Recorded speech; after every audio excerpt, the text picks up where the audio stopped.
Guys, Tyson Popplestone here from Relaxed Running. Now, over the last 12 months on the Relaxed Running podcast, I've been lucky enough to sit down with the likes of World Ironman champion Mark Allen, Phil Maffetone, Joe Friel, author of the Triathlon Training Bible, and ask a whole heap of questions around one thing they're all huge fans of, and that is training at a low heart rate for majority of your training. Now, there's a whole range of information that I've drawn out of these conversations, and if you'd like to see them in full, I've linked them in the description below. But one thing I wanted to speak about today is the standout feature from each of these conversations, and that is the benefits of training at a low heart rate. Or more specifically, how do we do it, why we should do it, and what you can expect to see over time if you do it. If you boiled everything I just said down, what I'm trying to answer is, how do we run fast while maintaining a low heart rate?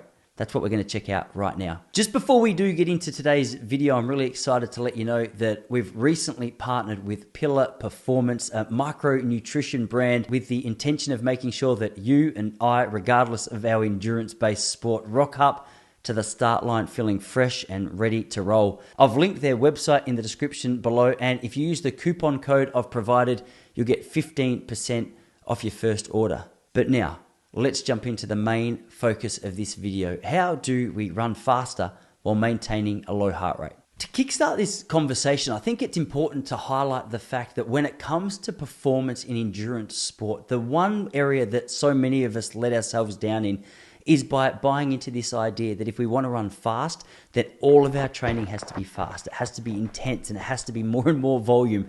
And we just consistently stack up these layers in our training, and often we pay the price for doing so. Not only performance plateaus, niggles, injuries, fatigue. It doesn't seem to be a really effective approach to training for so many of us. So the way this story goes is that zone 2 or low heart rate training should take up around about 80% of our maximum weekly mileage. The idea here is that when we're training in zone 2, we've still got the ability to develop our cardiovascular fitness, our aerobic fitness, while not putting so much strain and adding so much fatigue to our weekly training load. One thing which each of the people I mentioned at the outset of this video constantly highlight is that you'll be amazed at what you'll see when it comes to improvements at the speed that you can run with a low heart rate if you stay true to this over a long period of time. But the thing that frightens so many of us away from this style of training is that often when we have a heart rate monitor on and we're actually monitoring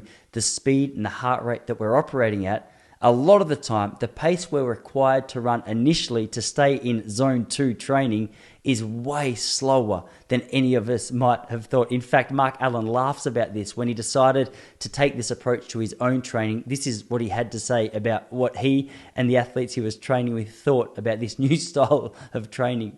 About a year and a half into, maybe 2 years into my racing, somebody introduced me to Phil Maffetone, and they said, just listen to what he's got to say. Okay, his stuff works. I've tried it. He trains by heart rate. You regulate your workouts. You split them up into aerobic, anaerobic. You don't do speed work all the time like you've been doing.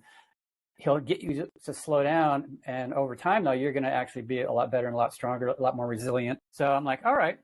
So right away, I put on the heart rate monitor, which way back then, it was not this cool, sleek little, thing on your wrist. It was this massive box that he had to take an ACE bandage and wrap it around my chest so it would stay on there.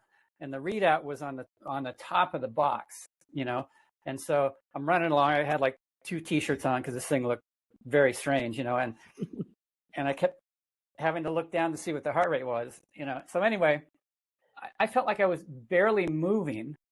And right away, my heart rate was 155 beats a minute. And he said, great, now we're going to time a mile. My mile time was about, I only know it in minutes. It was about it was over 3 minutes slower than I had been trying to hit in every workout.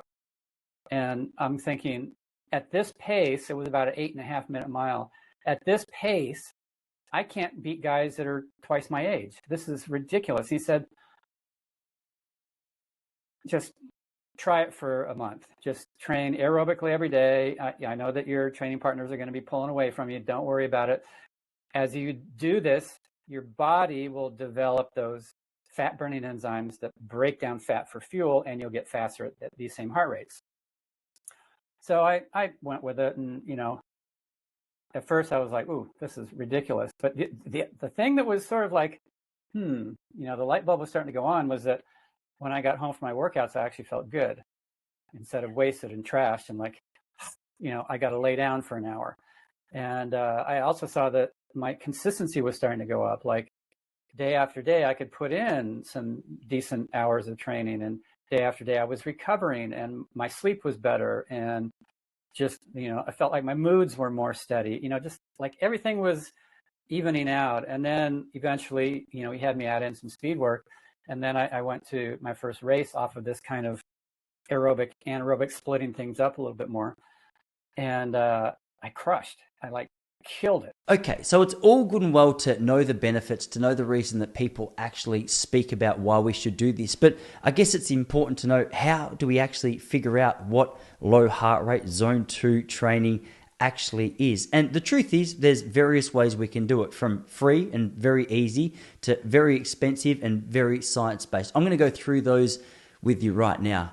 The first thing you want to be able to do, if you're just taking the free and easy approach, is if you're out running with a friend, you should be able to maintain a really easy conversation. If you're finding it a real struggle to talk, if you're finding it really puffy and panty, just maintaining an easy conversation, chances are you're probably a little outside the training zone that we want to be at. You need to back that pace off to a point where that conversation begins to feel a little bit easier.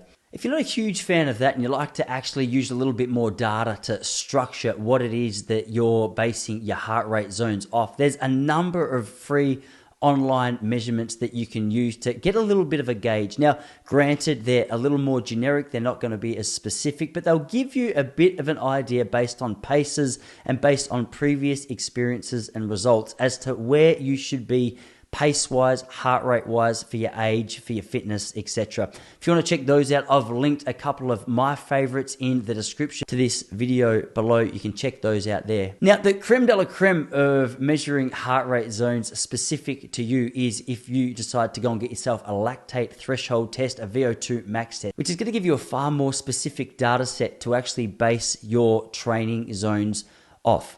The one little criticism of this, or the one thing that you might have to be aware of, is naturally, as your fitness improves, your heart rate zones are going to slip and adjust. So you might need to go back and get another test done to figure out exactly where you are as your fitness improves. A lot of the time when it comes to topics like this, you can make it as complex as you like. A lot of people can stress themselves out and become overwhelmed with, oh my gosh, I've got to spend so much money and accumulate so much data, and it's just too much because my life can't handle any more stress.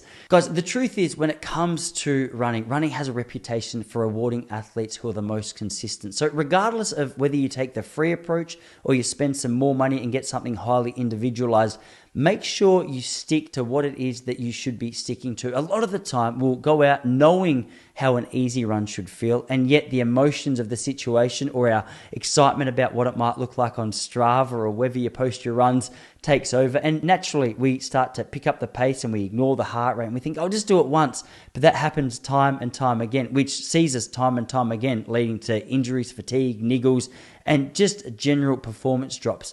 If you can be patient with this over a long period of time, you're going to see some radical improvements. You don't even need to trust me. Phil Maffetone's been at this now for nearly 50 years, and he speaks time and time again of athletes who doubted it, didn't believe it, stuck to it, and were mind blown at the improvement. Worked for Mark Allen, 6-time Ironman world champion. Encourage you to check out that interview. If you've got any questions, comments, concerns, let me know in the comments to this video below. I'd love to discuss it more with you. If you'd like some more specific guidance on your running journey, we offer personal coaching here at Relaxed Running. I've also linked that below. If you just want generic, general training programs for your upcoming race, jump over to relaxedrunning.com. Get in touch if you've got any questions. Guys, happy training. I hope this was helpful, and I'll see you here again next week.